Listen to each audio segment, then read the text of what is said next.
fact, I thought it is important for me to suggest to my colleagues, those burdening me with questions. I've seen Frank Shkore here, I've seen the others. I think almost everything has been responded clearly and vividly. I think there is nobody that has been left guessing on what our position is. Exactly as it was spoken by the spokesman, that's our position on issues. In fact, just to emphasize, the spokesperson said they don't produce anything, some of these NGOs. I would have wanted to know anyone who has gone to any one of the supermarkets and brought a product written, produced by Crisis Coalition or Human Rights in Gofora. Yeah. Nothing. But we have seen so many of destruction and demonstrations, like what we saw, violent demonstrations that leaves property. So their product is violence. Violence. Spawning violence. Well, there's another thing which the rising star and prestige of our president. When you do things well at home, it's inevitable that even those who are abroad begin to notice. Filling granaries with wheat is a single achievement at a very crucial time when wheat from Ukraine is not generally available because they're at war. They decided to fight with each other, brother against brother there, at the instigation of America. And when Africa is struggling to import wheat, which is not available because of the blockade in the war and the damage to infrastructure in Ukraine, Zimbabwe comes from Norway, full granaries of wheat. So this has gone down. Yesterday there was a meeting of FAO, Food Agriculture Organization. They were aglow about what Zimbabwe has done in terms of the revamping and increase in agriculture production. This has earned our president kudos, first inside the country, because reducing food deficiency raises the level of prosperity. We are fighting poverty the practical way by making sure that people are food secure. Now, there's a meeting of billionaires in Senegal who are saying, because of the absence of Ukraine black soils in production of food, because of the war, and mind you, a war always has got ancillary aftermaths. There are so many mines which are being laid. Those who live in the border areas of this country, 40 years afterwards, you still are scared of losing a leg because of the mines which were laid by the Rhodesians during the war. Mines last well after the war. So even if tomorrow there is peace, there will still be need for time to clear all those mines before those areas can be productive again. So here's an opportunity for Africa, savannas, which have been used for cocoa, for cotton, for tea, for tobacco, to produce cereals and make Africa be food sufficient. Before, there was no investment for food sufficiency in Africa. No investment. That's why there was always hunger. And then we have NGOs who are formed overnight and become famous, and Africa is poor. I never forget the sight of a dying Ethiopian during the time of Bob Geldof and his move about African famine. He became famous for that, and that's what is on his biography, Bob Geldof of that. I think the group was called Boomtown Rats. He couldn't make man out of music, but he made man out of the hunger of Africans. You understand? But the hunger is still there, stalking Africa, but Bob Geldof made a fortune out of hunger in Africa. Now, we need to change that. And the conference is held in Senegal. Who is the guest speaker? The President of the Republic of Zimbabwe. So the stature of a man who is doing his best to change his country is beginning to resonate abroad. And it is shrinking the space of detractors like Chamisa. He can't get any tickets to fly anywhere anymore. Under this rubric that I'm fighting for democracy, I'm fighting for this or this. There are no more invitations. His destinations of mischief are becoming constricted. Even those who like him, in America, they are embarrassed at probably inviting him. Instead, it is our foreign minister who is now getting invited to America. You see, there's no enduring reward in being treachery prone against your country. Because once you are treachery prone, treachery catches up with you and people discard you. That's why we are hearing that the Americans are toying with a certain young man, I don't know his name, Chapman or something like that. Yeah, they say his face looks like Obama's because he's colored. Therefore, he can become an Obama for Zimbabwe.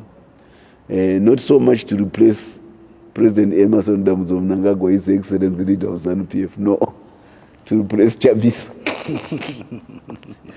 So you get used, you are discarded like chewing gum. You chew and chew and chew. It ceases to be sweet, you get discarded.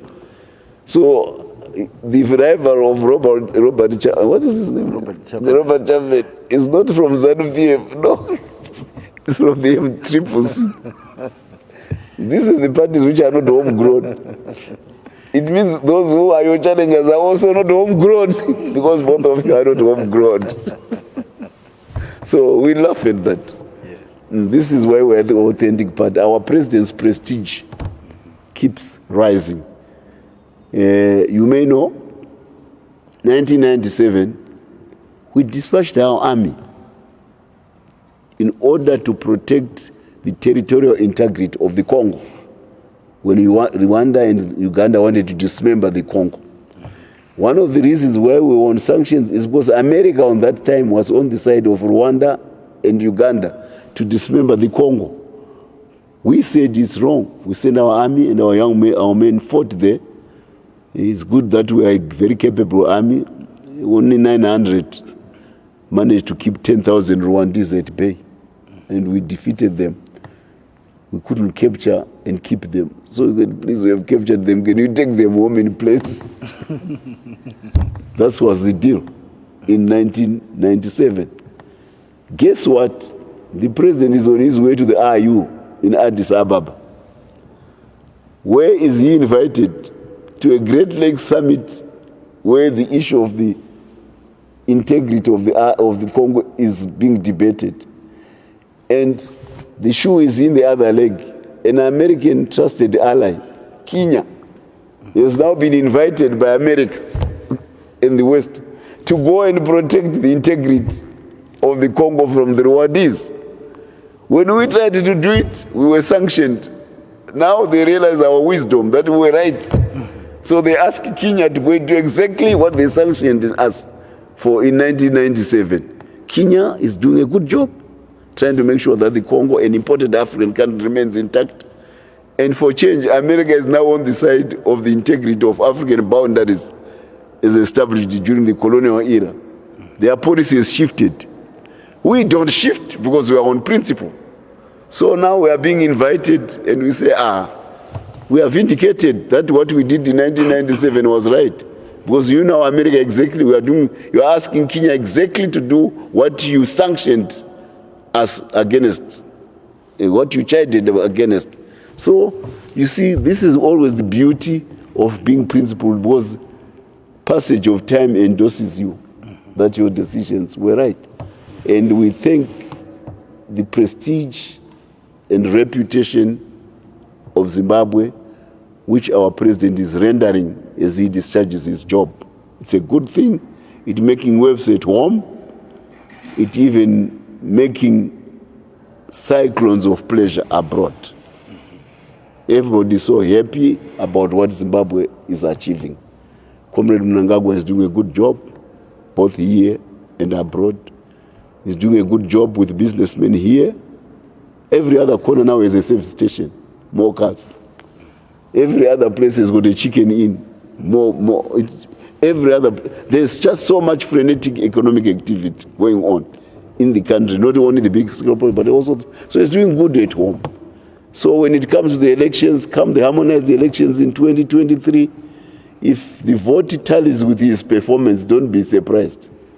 And if we whitewash a Triple C party which claims to campaign in the middle of the night, don't be surprised, because there's nobody to campaign to in the middle of the night. I thank you. Thank you. Mr. Chawanda Bruce. Yes. But my question is, you mentioned that after the gazetting of the delimitation report by the president, the election dates are immediate. Do you have dates, example, for those primary elections? No, it's the prerogative of the president, it's the constitutional prerogative of the president. I'm not president right now. So I can't venture into territory where I have no mandate to the constitutional mandate. Yeah, no, it is his prerogative, and in the fullness of time, he shall make his position known. Be comforted that he has been ardently looking forward to this election. That's why his party machinery is so busy. We are almost in a frenetic drive to make sure that we collect as many votes as possible. It's a frantic and frenetic drive for voter membership. You know, I'm actually being phoned by my cell, back in my rural area, by my cell chairman, because even I belong to a cell. Everybody in ZANU-PF belongs to a cell. So I answer to my cell chairman in my rural area. I want to confirm that your national registration certificate is still the same, you know, because they are it's methodical and thorough what is going on. So I got calls to confirm that the register says, are you still Mutswangwa? Are you, this is still your, this is what we are doing. We are thorough about, we are a scientific part. Thank you very much. We don't moonlight in our election canvassing. Yeah. Others moonlight. We don't moonlight. We actually do it on the ground. So moonlighters, they shall bring moonlighted votes. Thank you very much. She wants to ask. Oh, yes? With the way you are smiling, I'm sure it will be a very positive question. Yes, yes. ZANU-PF speaks with one voice. It is that of the president. And his echo chamber is here. It's me. We have no issues at all at party level. We aired them, views were aired in parliament. They were submitted to the president. They went back to ZEC. ZEC made the decision according to its constitutional mandate. And our president has proceeded to gazette the delimitation report. So we support what our president does. We have three arms I mentioned to you in this country: the judiciary, the legislature, and the executive.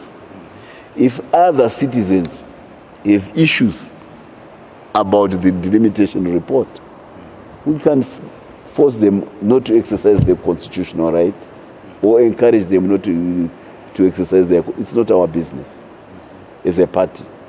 Our party's position is that of our president. But we have no issues with people going to the judiciary because it is their legal right, it is their statutory right, it is their constitutional right to do that. But they don't go there as ZANU-PF members. They go there as citizens. Very much well answered. The echo chambers are here and are represented by the spokesperson. And the good thing and beauty about it is we have one at a time. Yes. And I'm the only one for the time being. Don't try to give us other people as our spokesperson. I will jealously guard my position. Any other question? Thank you so much. There being no other question, yes. The spokesperson will be inviting you for a special occasion. Once the relevant